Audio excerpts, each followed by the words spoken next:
Hello students, I am Alice Penny and today we are going to take up the summary of the 8th lesson from class 12's textbook Flamingo, Going Places.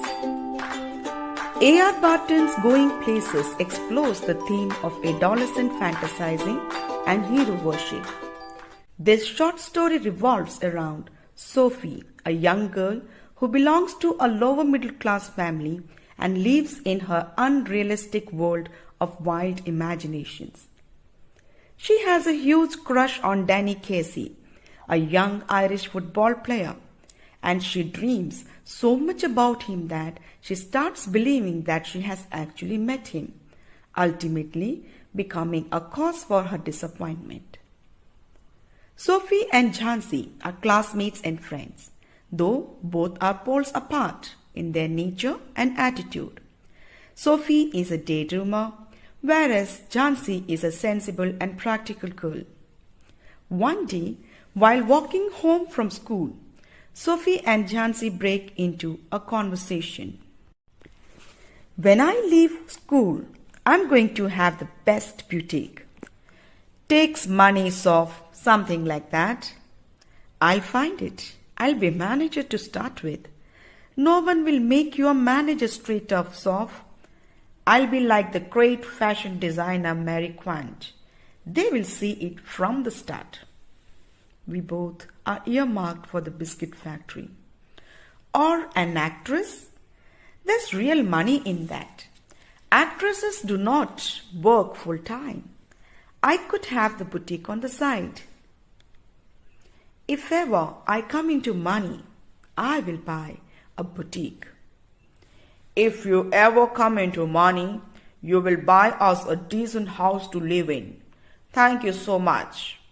Sophie's father gulped shepherd's pie as he spoke to Sophie.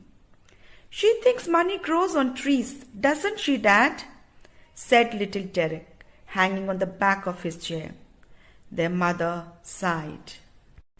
Sophie felt suffocated by the atmosphere and went looking for her elder brother Jeff. In the next room, Jeff was tinkering with a part of his motorcycle. He was an apprentice mechanic, traveling to his work each day the far side of the city. Sophie wanted to see Jeff's unknown world and often saw herself riding behind Jeff as the world looked on and applauded. To grab her brother's attention, Sophie declared, "I met Danny Casey." Jeff looked around abruptly.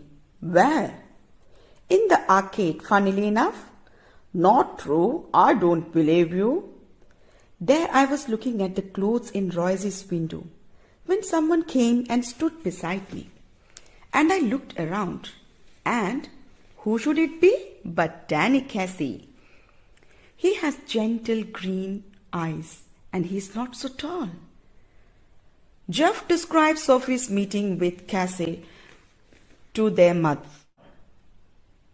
Unimpressed, the father commented, "This another of your wild stories. One of these days, you're going to talk yourself into a lot of trouble." Later that evening, Sophie visited Jeff's room. "Jeff, I'm meeting Danny next week." "What? You're still at school, Sophie?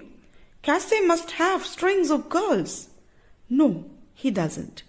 He isn't like that. It was me who spoke to him first." "Excuse me, but aren't you Danny Casey?" "Yes, that's right." "My little brother Derek is a great fan of yours. Can I have your autograph for my brother?" "Well, I'm sorry, but I don't have any paper or pen." "Oh, neither do I have any." "I'm free next Saturday. Can we meet? You can get the autograph too." "Of course. Why not?" "He will never show up. It's the unlikeliest thing I have ever heard." Jeff walked out of the room. That Saturday, Sophie, along with her father and brothers, went to the stadium to watch the football match. Watching Casey score, Sophie felt a personal glow of pride, while Jeff and father were delighted to have their team won the match. The next week, Chansey surprised Sophie by asking her about Casey. Damn that Jeff! Now the whole neighborhood would get to know.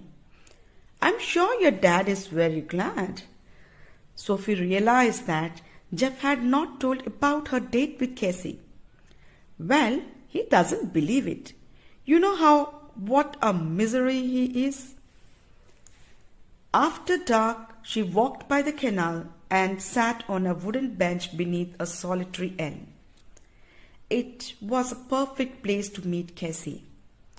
For some while waiting, she imagined him coming out of the shadows, imagining her own consequent excitement. However, as time went by, she realized Danny Casey wasn't coming. Resignation was no sudden thing. Sadness and disappointment engulfed her. She started home.